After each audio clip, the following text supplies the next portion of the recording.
Graça e paz, aqui é o Alex Gregório, mais uma palavra de alegria, ânimo, fortalecimento para nossas vidas. Antes que eu esqueça, visite o canal Pastor Alex Gregório, Presbítero Alex Gregório, páginas nos Face, Ministério nas Mãos de Deus sobre estudo, pregação, página Nas Mãos de Deus, estudo e pregações, Ministério na Mão de Deus é sobre família, PIB sobre assuntos psicológicos e motivacionais. E PB, Alex Gregório, sobre falsos profetas, aqueles que arrancam a lã e deixam a ovelha sem nada. Vamos lá, tá finalizando aqui a nossa ministrações em Evangelho de Lucas, capítulo 13, versículo 10 ao 17, que fala de uma mulher encurvada há 18 anos. Nós ministramos aí em cada versículo, vimos o agir de Deus quando viu a mulher, vimos a situação da mulher, possíveis lacunas que podem ter dado acesso a essa doença. Essa doença, o próprio texto diz que era um espírito de enfermidade. Sabemos que tem espírito que fica, mas sou da igreja, sou evangélico. Veja aí os outros vídeos, siga aí, curte, compartilhe, mande para alguém que precisa, seja bênção na vida dessa pessoa. Nós vamos estar finalizando hoje o versículo 16 e 17, que está escrito assim: por que motivo não se devia livrar deste cativeiro em dia de sábado esta filha de Abraão, a quem Satanás trazia presa já há 18 anos? Tendo ele dito essas palavras, todos os seus adversários se envergonharam. Entretanto, o povo se alegrava por todos os gloriosos feitos que Jesus realizava. Então a gente vê aqui o próprio Jesus falando que não tem motivo para não trazer o alívio a essa mulher, a essa jovem, tirar ela do cativeiro. Sabemos que o mundo material não afeta o espiritual.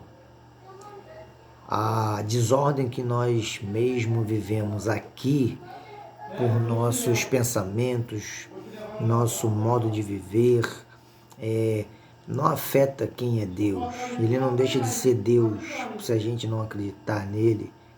Ele não deixa a sua glória, a sua majestade, nem de agir de misericórdia para quem precisa, seja da igreja ou fora da igreja, seja bom ou seja mal.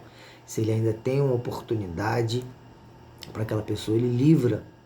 Se chegar a hora, chegou. Então, o mundo material não afeta o espiritual, mas o mundo espiritual afeta o material. Aqui a própria prova que essa mulher estava 18 anos presa na mão de Satanás. O próprio Jesus disse isso. Sequelas que foram abertas na vida dessa mulher, que ela não tinha condições nenhuma de se libertar. O diabo brincou com ela.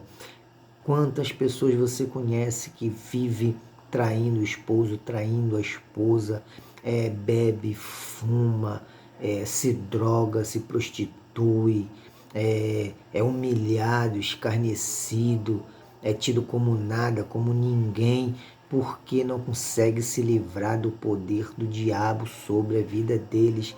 Vive nesse emaranhado, nesse laço do maligno, sendo uma marionete na mão dele. Então, Jesus mesmo disse isso. Pode existir? Pode, mas Jesus fala que tem como ser livre uma pessoa dessa, tem como ela ser liberta. Como ela pode ser liberta? Através do nome de Jesus. Graças a Deus.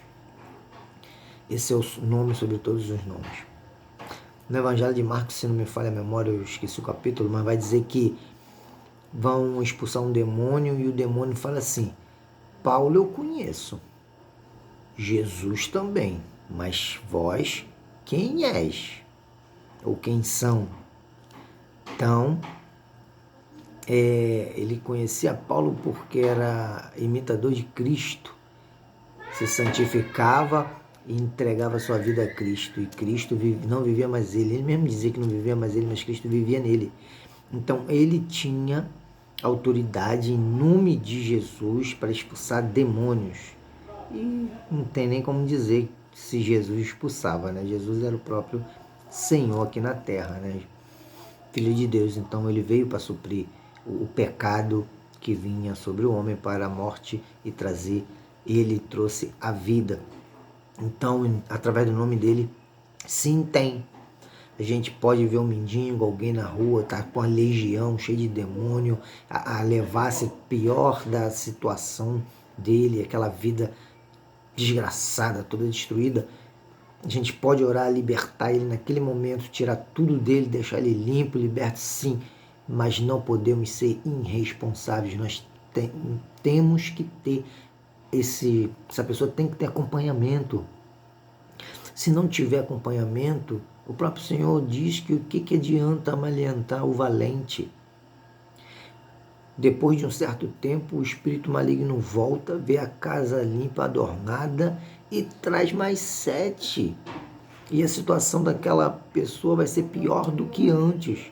Então, sim, temos a autoridade de Cristo sobre o nome dele, que é sobre todos os nomes, para expulsar demônios, mas não de maneira irresponsável, para se amostrar, para aparentar, para apresentar que tem alguma coisa que é especial. Não, tem que ter acompanhamento. As igrejas antigamente, quando alguém se convertia, ia-se na casa dela, conversava com ela, começava a ensinar ela, doutrinar ela, acompanhava ela para a igreja, porque quando aceitava Jesus, era uma pessoa que se tornava estranha para o mundo, porque ela deixava de falar com os outros, e os outros deixavam de falar com ela. Então, como ela ia ficar assim, sozinha, tinha um acompanhamento, uma doutrina, ensinamento para aquela pessoa. E ela vivia na igreja, que é um novo ambiente relacional dela. Porém, hoje não. Hoje as igrejas é só show gospel, é só palavra motivacional que não sacia.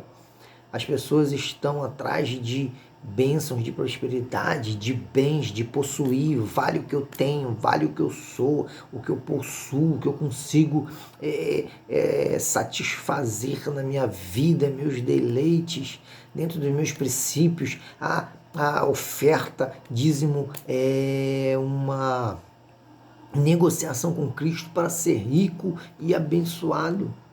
Nossa vida não serve para nada, para ser testemunho, para coisa nenhuma, porque nós transformamos em pessoas egoístas, vaidosas e soberbas, que não temos a capacidade nenhuma de colocar em prática, em ajudar quem precisa e necessita, para trazer para a vida, mas somente empurramos eles para a morte. Quantos que evangelizam e falar igual fulano, prefiro não ir para a igreja, sou mais crente aqui fora da igreja do que ele. Então, as igrejas têm que voltar ao que era: acompanhamento, culto no lar, ensinamento, não deixar as pessoas vagando por aí. Então, em nome de Jesus, vamos expulsar demônio, mas vamos ter acompanhamento. Jesus estava sempre ali, viveu 33 anos, sempre viu essas pessoas e ajudou elas em nome de Jesus. Então ele mesmo repreende o povo. Por que motivo eu não ia livrar ela? Tem como eu livrar, eu vou livrar. E ele livra ela. Tira do poder de Satanás sobre a vida dela 18 anos. E todos, e tendo ele dito essas palavras, todos seus adversários, irmãos, nem parece que conhece a Bíblia mesmo nos fala que entre o trigo tem joio no meio do trigo. O vizinho lá, malfeitor, mau caráter, vai durante a madrugada e semeia joio no meio do trigo, do fazendeiro pai de família. Satanás infiltra seus demônios, seus cavalos dentro da igreja. porém tem distinção sim, igual essa mulher que estava com essa enfermidade de espírito, esse demônio que causava um espírito nela, para arrancar ela da igreja, mas ela continuou perseverando e recebeu sua bênção. Tem outros que não estão 100% conscientes, manipulados pelo diabo, arrogantes, vaidosos, soberbos, estão lá para magoar, ferir, jogar palavra de desânimo, palavra de derrota, para arrancar de dentro da igreja mesmo, porque são igual os fariseus, e aqui ele está falando com esses endemoniados. Diziam ser a classe mais santa, os santarrões, eram separados, longas vestes, longas orações soberbas, tudo, conhecimento, letra, mas não sabia ajudar ninguém. Jesus vai repreender eles e falar: sepulcro caiado, branquinho bonito por fora, mas podre, estragado por dentro, raças de víboras. Víbora só produz o quê? Veneno, para nada mais serve. Eles produzem somente a morte, desgraça, podridão e destruição. Esses são os adversários. Quando estamos na presença, somos convertidos, vai ter adversário contra a nossa vida. Porque como vai tirar um fruto bom de uma árvore quando está no alto? Jogando pedra, jogando madeira, alguma coisa. Você está dando fruto, Jesus está na tua vida, então não se assuste com quem está se levantando. Ele quer ser adversário, deixa ele ir contra sozinho. Continue louvando a Deus, dando glória, que você está fazendo a diferença, dando fruto em nome de Jesus. Então, seus adversários se envergonharam. Essa é a palavra de Deus. Se você vive a verdade vos envergonhará. Perdão. Esse é meu versículo. Alex, capítulo 3, versículo 2. Conhecereis a verdade vos libertará. Então eles viram a verdade, Jesus, e viviam a verdade. E eles tiveram que ter vergonha, se constranger. A palavra nos constrange ao arrependimento. Eles se envergonharam, mas não quer dizer que foram convertidos. Sim, quem não era fariseu, mas estava ali em dúvida, mas quando viram, se constrangeram em nome de Jesus. E o povo se alegrava por todas as gloriosos feitos que Jesus realizava. Graças a Deus, que Deus abençoe grande e poderosamente a sua vida. Seja diferente, seja como Jesus. Traga uma palavra de fé, de ânimo, de alegria. Alegre o coração das pessoas. Jesus é a nossa salvação, nossa libertação, a nossa cura e a cura de todos. Graça e paz.